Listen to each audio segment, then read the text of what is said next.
ফাইনালের আগে ড্রেসিং রুমে লিওনেল মেসির ফাঁসা মন্তব্য সবকিছু ভুলে যাও নিয়ে চলছে নানা রকম জল্পনা কল্পনা। কেউ বলছেন এর পেছনে রয়েছে রহস্য, অনেকেই বলছেন স্রেফ দলকে উৎসাহিত করতে কথাগুলো বলেছিলেন লিওনেল মেসি। তবে এবার সামনে এসেছে সেদিনের পুরো ভিডিও।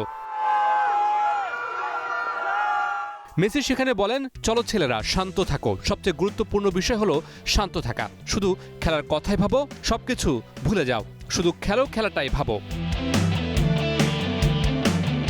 টানেল দিয়ে হেঁটে যাওয়ার পথে সতীর্থদের মধ্যেও কৌশলগত আলোচনা হয়। গোলরক্ষক এমিলিয়ানো মার্তিনেজ ক্রিস্টিয়ানো রোমেরোকে সতর্ক করে বলেন, লামিন ইয়ামালকে ঘিরে স্পেন কিভাবে চাপ সৃষ্টি করতে পারে সেদিকে নজর রাখতে হবে।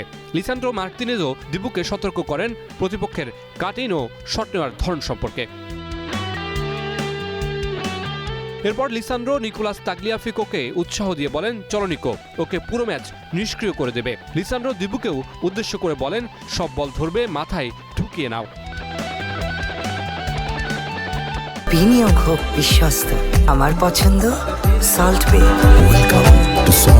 এই সময় সামনে থাকা মেসি ঘুরে সেন্টার ব্যাকদের দিকে বেশ কিছু সতর্ক বার্তা দেন। প্রথম দিকের কিছু কথার সাউন্ড শোনা না গেলেও পরের দিকে শোনা যায় ওরা সামনে উঠে গেলে লিয়ান্ড্রো পারেদেস আর এনজো ফার্নান্দেসকে বলবে যেন বেশি উপরে চলে না যায়।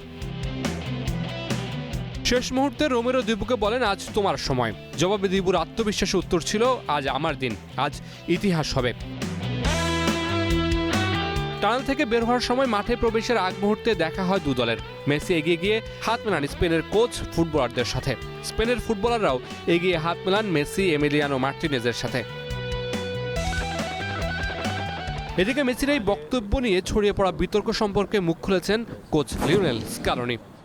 আমি সামাজিক মাধ্যম দেখি না, এ নিয়ে কিছুই জানি না। এই হার অবশ্যই কষ্টের, কারণ তারা দেশের মানুষকে আনন্দ দিতে পারেননি।